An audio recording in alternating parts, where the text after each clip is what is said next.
D. Oke. Apa tadi jawabannya? D. D. Jawaban yang lebih tepatnya itu B ya. B. Kenapa B? Karena gambar kedua dan gambar satu, sorry. Gambar satu itu merupakan gabungan gambar 2 dan 3 gitu. Jadi kalau di gambar 2 sudah ada garis yang bawah, maka gambar 3-nya harusnya garis yang atas gitu ya. Karena kalau kita gabung gambar 2 dan gambar 3 menghasilkan gambar 1. Oke, itu dia. Untuk soal 1. Nah, untuk soal nomor 2, ayo kira-kira ada yang dapat nggak ini polanya apa?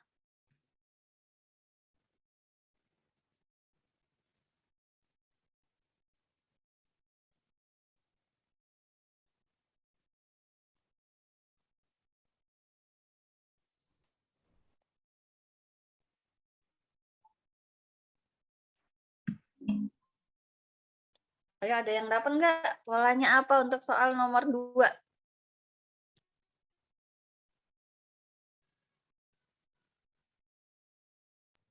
Bingung nggak?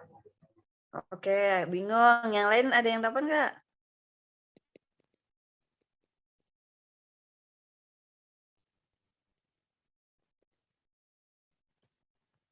Ada yang jawab nih.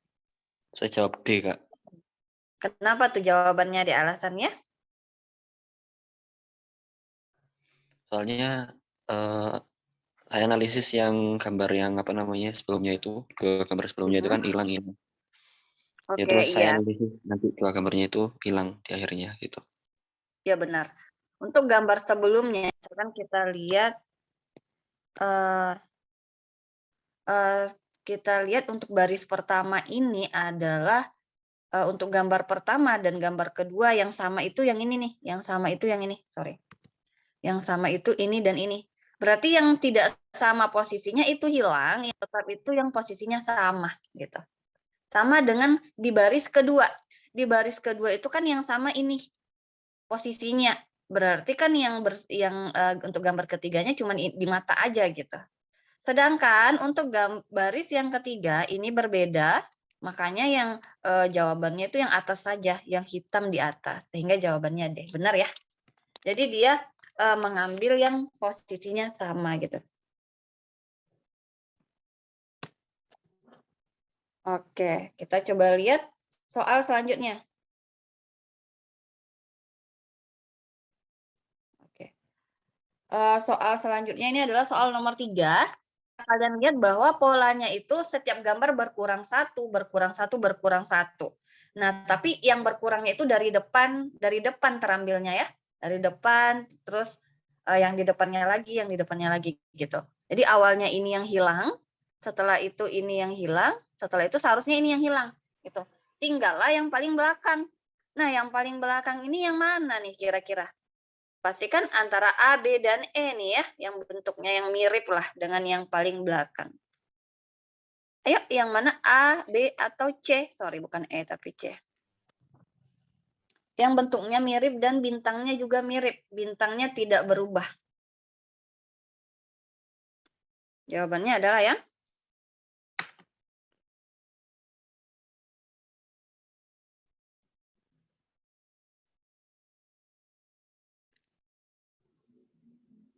Oke, jawabannya adalah yang A ya. Coba kalian lihat bentukannya yang sangat mirip adalah yang A. Ya, tingkat kemiringan gambar yang ini loh. Nah, ini. Seharusnya ini ada begini. Begitu. Itu yang A. Oke, itu untuk soal nomor 3. Soal nomor 4. Yang ditanya adalah pencerminan. Jadi tinggal kalian cerminkan aja. Mana hasil pencerminan yang paling tepat. Itu yang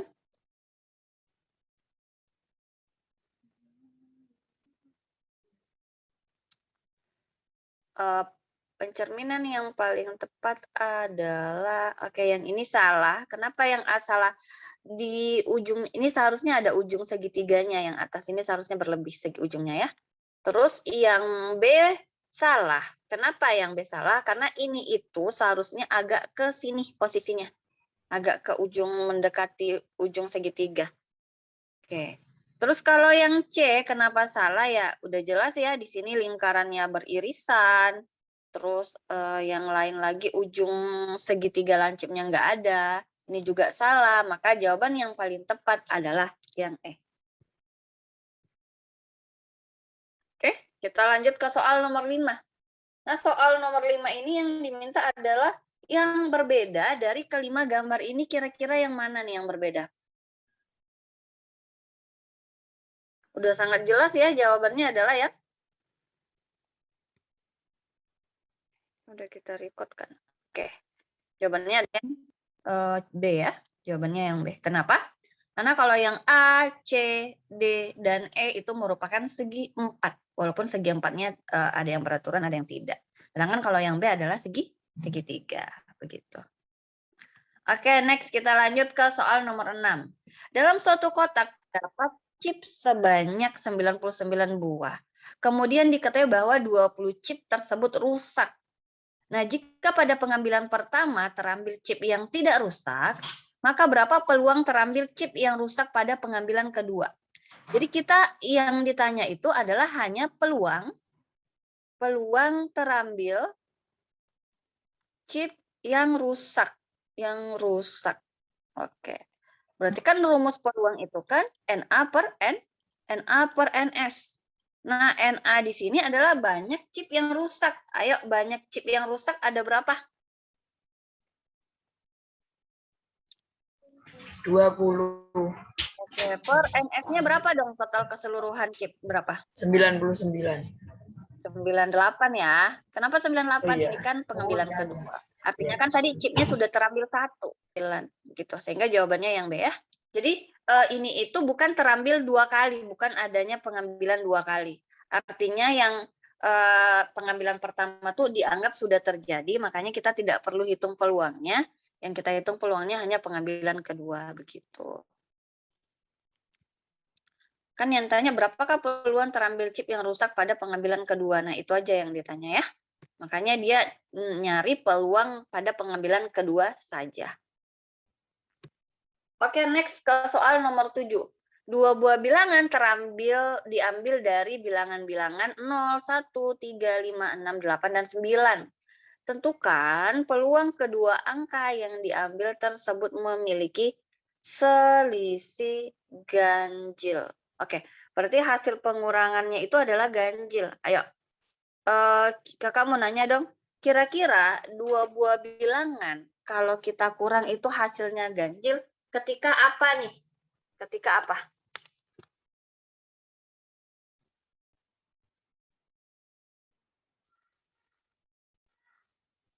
Syaratnya 2 buah bilangan hasil pengurangannya ganjil ketika bilangan pertamanya apa dan bilangan keduanya apa nih? Ketika ganjil dan genap. Oke, ketika pengurangan antara bilangan ganjil dan bilangan genap.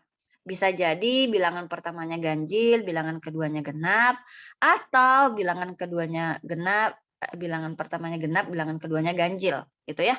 Jadi kita bisa menghasilkan pengurangan 2 buah bilangan itu hasilnya ganjil ketika bilangannya berbeda, begitu. Nah, untuk itu kita mau cari kelompokkan dulu bilangan ganjilnya ada berapa. Bilangan ganjilnya itu berapa dan bilangan genapnya itu berapa. Genap. 0 ini masuk kelompok ganjil atau kelompok genap ya?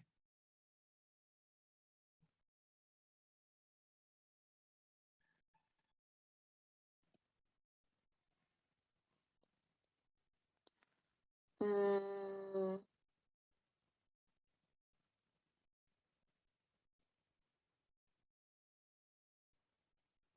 0 ini masuk kelompok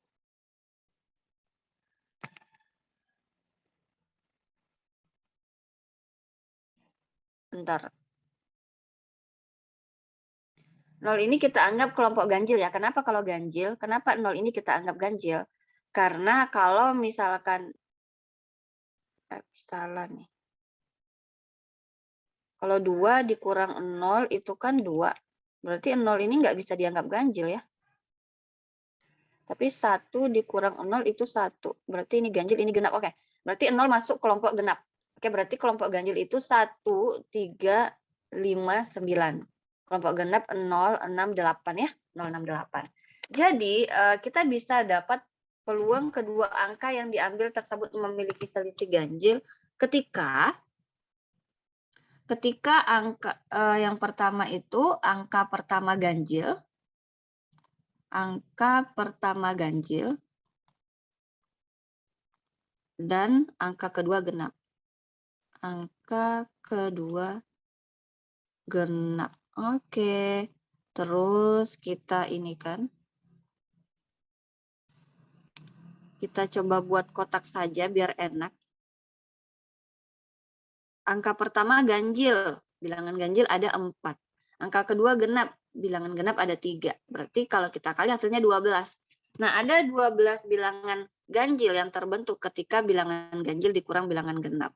Oke, kemungkinan kedua kebalikannya. Angka pertama genap dan angka kedua ganjil. Ya udah 12 juga sih. Kalau kita balikkan 3 kali 4 juga 12 ya. Itu sama dengan 12. Jadi total NA-nya, total kejadiannya itu adalah 12 ditambah 12 itu 24. Nah, kita ingin mencari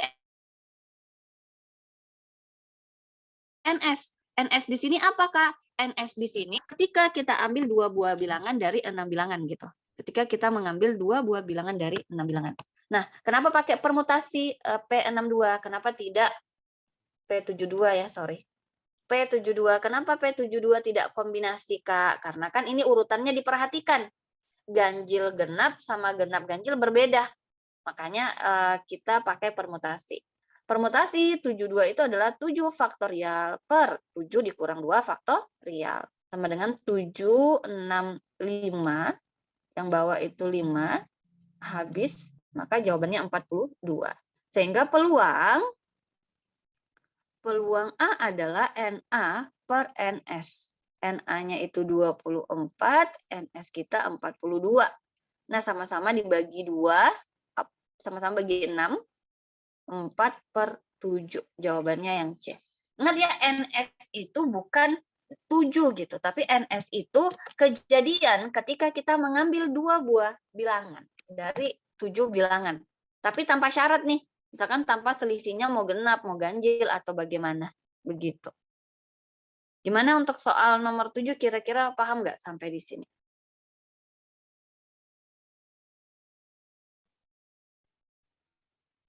Oke, kalau ada yang ingin ditanya, silakan ditanya ya. Oke, kita lanjut ke soal nomor 8. Dari kata mudah dan kata banget, kita ambil masing-masing satu huruf. Nah, yang ditanya adalah, berapakah peluang huruf yang terambil terdiri dari 1 huruf konsonan dan 1 huruf vokal? Berarti bisa jadi huruf konsonannya dari mudah dan huruf vokalnya dari banget. Atau sebaliknya, huruf vokal dari mudah dan huruf konsonan dari banget. Berarti bisa berkebalikan ya. Kita buat pakai tabel aja biar lebih mudah dan simpel kelihatannya. Di sini konsonan, di sini vokal. Kita langsung saja yang ditanya peluang.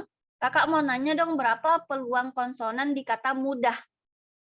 Ayo, peluang konsonan di kata mudah. Konsonan ada berapa di mudah? Di kata mudah? Ada 3, Kak. Berarti 3 per? 3 per 5. Oke. Berarti vokalnya berapa dong di kata mudah? 2 per 5. Nah, kalau kata banget, konsonannya itu ada 4 ya. 4 per 6, 2 per 6. 2 per 6. Jadi ini ada 2 kemungkinan nih. Konsonan di kata mudah dan vokal di kata banget gitu. Atau sebaliknya, Konsonan di kata banget dan vokal di kata muda ya. Berarti kemungkinan pertama konsonan muda dan vokal banget.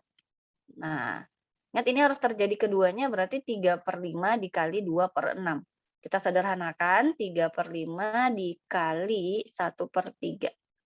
1/5 jadi nggak usah disederhanakan, nanti mau dijumlahkan juga. Berarti langsung 3/15 aja, jangan disederhanakan.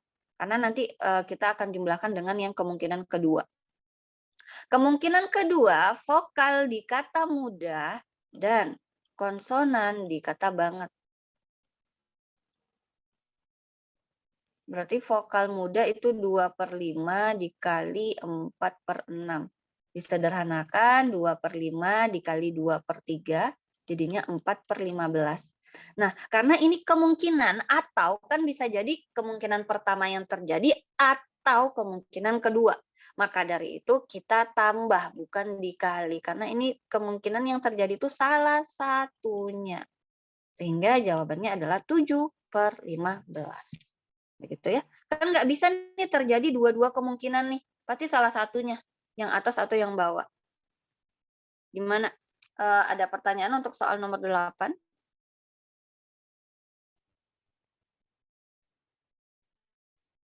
Kalau nggak ada, kita lanjut ke soal nomor 9 ya. 6 ekor kelinci akan dibuat kandang. Setiap satu kandang untuk 1 ekor kelinci. Nah, kelinci itu tersebut diberi nama K1, K2, K3, K4, K5, dan K6. Kandang kelinci akan dibuatkan secara berjejer. Berarti sebenarnya ada 6 kandang yang berjejer begini nih. Begitu. Nah, pertanyaannya, berapa ya peluang kelinci K3, K4, dan K5? Berarti berdampingan K3, K4, dan K5 itu berdampingan ya. Sehingga awalnya kita cari NS dulu. NS itu apa? Ruang sampel keseluruhan. Artinya ketika 6 kelinci ini kita susun, kira-kira ada berapa banyak kemungkinan susunan ya 6 kelinci ini tanpa syarat. Berarti kalau 6 kelinci ingin disusun ke 6 kandang, berarti kan semuanya tuh. Langsung saja 6 faktorial. 6 faktorial tadi 720 ya. 6 kali 5, 3 kali 4, 120. Iya, 720. Nah, sekarang baru kita cari NA-nya. NA ini kita ingin mencari banyaknya susunan, tetapi K3, K4, K5 berdampingan. Nah, ini sama kayak biasanya kita bahas permutasi siklik, misalkan ayah dan ibu selalu berdekatan begitu. Nah, ketika dia ingin dihitung berdampingan, artinya ini kita hitung 1. Ini dihitung satu kelinci saja. Karena dia kan satu paket, berdampingan terus. Jadi kita hitung 1. Jadi kalau K3, K4, K5 kita hitung 1, jadinya ada berapa kelinci dong?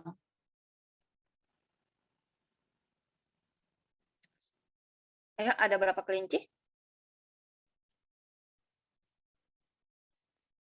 1, 2, 3, 4. Ada 4 kelinci ya. Berarti 4 kelinci inilah yang kita susun. 4 faktorial dikali 3 faktorial. Kenapa Kak dikali 3 faktorial? K3, K4, K5 ini dia punya susunan tersendiri lagi. Ketika walaupun mereka berdampingan, bisa jadikan urutannya K4, K3, atau K5. Atau K4, K5, K3. Atau K3, K5, K4. Nah, daripada kita manual begini nyusunnya, langsung saja 3 faktorial. Karena ada sebanyak 3 yang kita gabungkan. Gitu. Berarti ini 4, 3, 2, 1. Ini banyak susunan. K3, K4, dan K5. 3, 2, 1. 12, 24, 24 kali 3. Berapa 24 kali 3? 72, 144 ya. Jadi peluang itu NA per NS itu sama dengan 144/720. Rasanya ini bisa dibagi 36. Kak bagi 3, 6, berarti ini 4, ini 20. Bagi 4,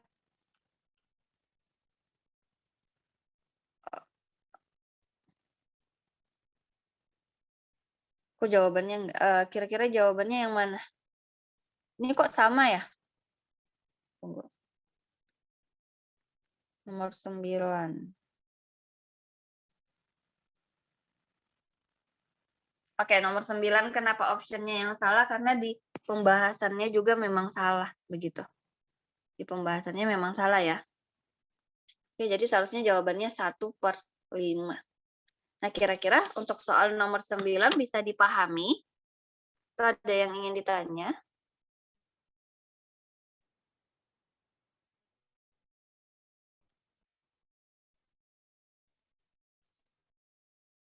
Kalau tidak ada yang ingin ditanya, kita ke soal terakhir ya.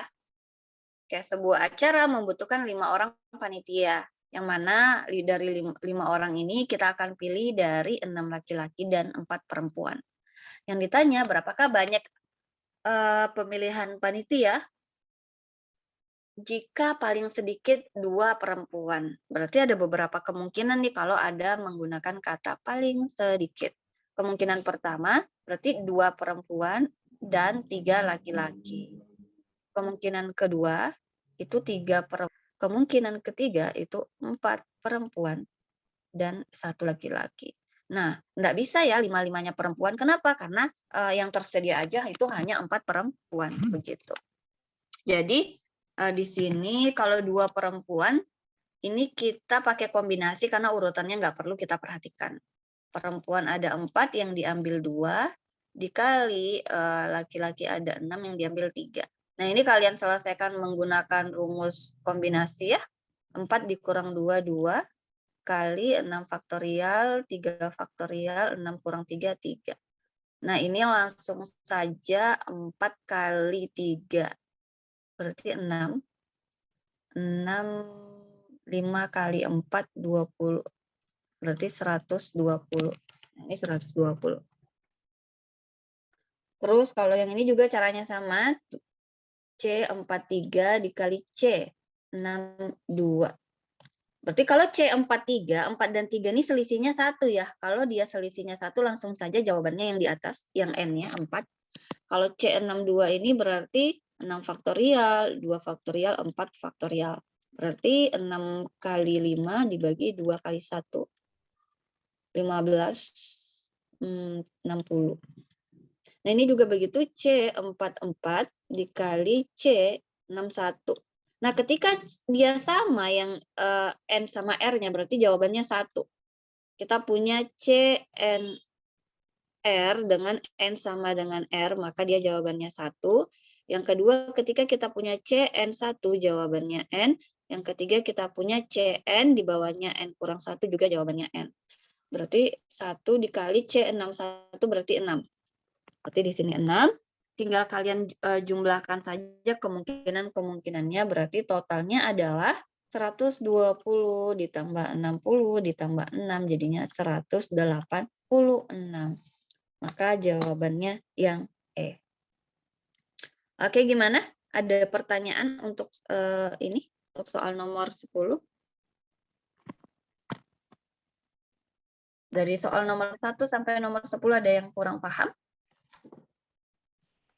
Paham, Kak. Oke, kalau paham, Kakak rasa cukup sampai di sini ya untuk pertemuan hari ini. Lebih dan kurang Kakak mohon maaf. Harus banyak-banyak latihan lagi ya. Di sini kita makin sedikit aja nih. 9 orang nih. Jadi Kakak harap 9 orang ini yang memang betul-betul bersungguh-sungguh untuk belajar, sehingga nanti melalui tesnya juga mudah dan diperlancar gitu. Amin. Oke, kalau gitu Kakak tutup. Assalamualaikum warahmatullahi wabarakatuh. Selamat siang. Waalaikumsalam warahmatullahi wabarakatuh. Terima kasih, Kak. Sama-sama.